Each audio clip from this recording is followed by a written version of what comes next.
Hello friends, स्वागत है आपका आपके अपने लीगल चैनल सोच पर प्रहार में। मैं हूं एडवोकेट सनी शर्मा और दोस्तों आज की इस वीडियो में 125 सीआरपीसी पर मैं आपको कुछ जानकारी देने वाला हूं। दोस्तों, कल संडे को समय ना होने की वजह से मैंने वीडियो की जगह एक शॉर्ट डाला था 125 पर ही, तो उस शॉर्ट पर काफ़ी अच्छा आपका रिस्पॉन्स था और काफ़ी सारे क्वेश्चन भी थे। तो दोस्तों आखिरी तक वीडियो में बने रहिएगा।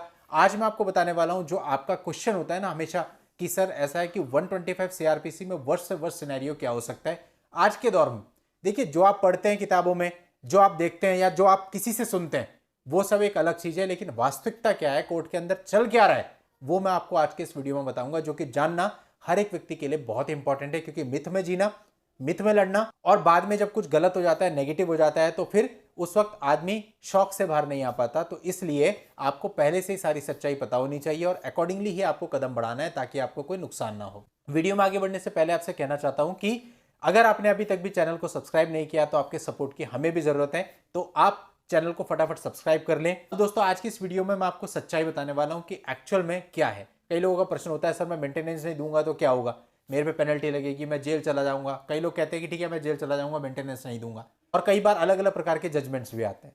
अब कहीं जजमेंट में होता है कि मेंटेनेंस ना देने की वजह से पति को जेल नहीं भेजा जा सकता, कई बार होता है कि पति को जो जेल हो गई। तो एक्चुअल में रियलिटी क्या है, और जो लोग भी मेंटेनेंस का केस लड़ रहे हैं, जिनके अभी अभी ऑर्डर हुए हैं, उन लोगों को ये वीडियो पूरा जरूर देखना चाहिए। दोस्तों देखिए, मैं आपको बता दूं 125 सीआरपीसी का केस लड़की ने दर्ज कराया। अब उसके फेवर में कोई इंट्री मेंटेनेंस का ऑर्डर हो गया। अब जैसे कि आप जानते हैं हमारे यहाँ पे इंट्री मेंटेनेंस का ऑर्डर होने में काफी समय लग जाता है। 6 मंथ से लेकर के 1.5 साल के बीच का समय जनरली इसमें गुजर जाता है। जिस दिन मेंटेनेंस का ऑर्डर होता है, according to Supreme Court guideline, order में यह लिखा हुआ आता है कि from the date of application आपको वो पैसा देना है। अब मान लेते हैं कि 1 साल आपको हो गया मेंटेनेंस का केस लड़ते हुए और 20,000 पर मंथ आपका ऑर्डर है, तो 1 साल का 2,40,000 रुपए तो आपका सीधा सीधा एरियर ही खड़ा हो गया। और इसके बाद ये 20,000 रुपए भी आपको पर मंथ देने होंगे। अब आपके सामने समस्या होती है कि सर आज ऑर्डर हुआ है तो क्या मुझे अगली ही डेट पे सारा पैसा देना होगा, यदि मैं नहीं दूंगा तो क्या होगा। देखिए, इसमें पहली चीज तो ये है कि ऐसा नहीं है कि आपको अगली डेट पे पूरा पैसा देना होगा। सबसे पहले आप ऑर्डर देखिए और कोर्ट को कह सकते हैं सर आज तो मुझे ऑर्डर ही मिला है, कंप्लाइंस मैं अगली डेट तक कर दूंगा। तो मतलब एक आध डेट आप निकाल सकते हो, लेकिन इससे ज्यादा आज के समय आप निकालने की कोशिश करोगे तो फैमिली कोर्ट आपको स्ट्रिक्टली डील करेगा। तो यानी कुल मिला के बात यह है कि यदि ऑर्डर हो जाता है, उसके बाद आपके पास दो जिम्मेदारियां आ गई। एक तो आपको एरियर क्लियर करना है और दूसरा आपको जो है अपना पर मंथ का मेंटेनेंस भी देना है। अब बात आती है कि सर क्या एरियर एक साथ ही देना पड़ेगा। अब ये इसके लिए कोई हार्ड एंड फास्ट रूल नहीं है।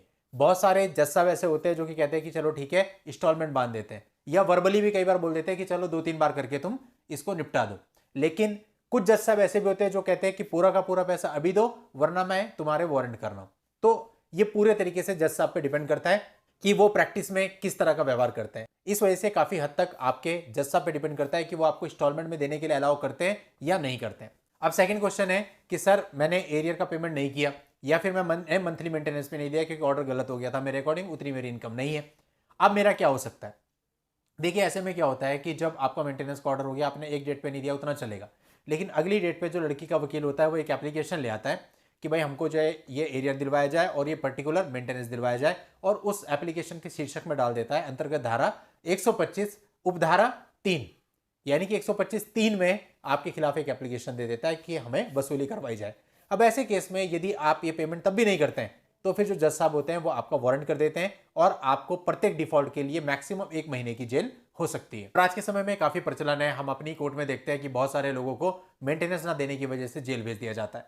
तो जेल का जो प्रावधान है वो क्या है। अब कई लोग कहते हैं कि साहब मैं बहुत सारा पैसा इकट्ठा कर लूं, उसके बाद मुझे 15 दिन की जेल हो जाएगी, मेरा सारा पैसा खत्म हो जाएगा। इस पर सुप्रीम कोर्ट की क्लियर गाइडलाइन है। सुप्रीम कोर्ट ने एक बार एक मामले में यह कहा था कि यदि आपको जेल होती है तो वो आपके व्यवहार की वजह से हुई, जो आपने पैसा नहीं दिया उसका यह मतलब नहीं है कि जेल जाके वो सारा का सारा पैसा खत्म हो जाएगा, पैसा आपको तब भी देना पड़ेगा। तो ये तो बहुत क्लियर है कि जेल जाकर के आपको पैसा देने की लायबिलिटी से मुक्ति नहीं मिल सकती। सेकंड चीज की कितनी जेल हो सकती है। देखिए, ऐसा भी नहीं है कि आपने बहुत सारा पैसा कलेक्ट कर लिया, आपने अगले 24 महीने तक इंस्टॉलमेंट नहीं दी मेंटेनेंस की और आपको एक बार 30 दिन की जेल हो गई, खत्म, ऐसा नहीं होता। जो प्रावधान है वो ये है कि हर एक डिफॉल्ट के लिए मैक्सिमम 30 दिन की जेल आपको हो सकती है। यानी कि मान लेते हैं आपने 24 डिफॉल्ट किए या 20 डिफॉल्ट किए, अब एक डिफॉल्ट के लिए कोर्ट ने आपको 15 दिन की सजा दे दी, तो 20 डिफॉल्ट के लिए यानी सीधा सीधा क्या हो गया 15 × 20 यानी 300 दिन, यानी 1 साल की सजा आपकी बन गई। तो इस प्रकार से ये सजा तय होती है। इस पर मैंने एक जजमेंट भी डाला था जहां पर काफी सारे वर्षों की सजा हस्बैंड को हो गई थी और उस जजमेंट पे काफी सारे रिएक्शन भी आए थे, सर बहुत बड़े बड़े क्राइम में भी इतनी सजा नहीं होती। उस मामले में यह था कि 9-10 साल से हस्बैंड ने मेंटेनेंस ही पे नहीं किया था और कोर्ट ने जो जेल जाने का उसका ऑर्डर किया उसमें लिखा कि पर डिफॉल्ट के लिए इसे इतने दिन की जेल हो। तो जितने भी डिफॉल्ट उसने किए थे इतने सालों से वो इंटू हुए और उसके हिसाब से उसको जेल हुई। तो ये प्रावधान है मेंटेनेंस में जेल का। मैं समझता हूं इसमें अब किसी भी प्रकार से आपको डाउट नहीं रह गया होगा। जो सत्यता है, सही चीज है और जो प्रैक्टिस में चलती है, जो कानून है, वो सब चीजें मैंने आपको इस वीडियो में कवर करके सही चीज बताने की कोशिश करी कि कितना रिस्क आपको हो सकता है और कहां तक, किस हद तक आप फ्री हैं। चलिए दोस्तों, उम्मीद करता हूं कि आपको इस वीडियो से काफी जानकारी मिली होगी और ये वीडियो आपके लिए हेल्पफुल रहेगी। आज के इस वीडियो में इतना ही। नेक्स्ट वीडियो में नई लीगल जानकारी के साथ मैं आपसे फिर मिलता हूं। तब तक के लिए good bye and thank you for watching. Take care.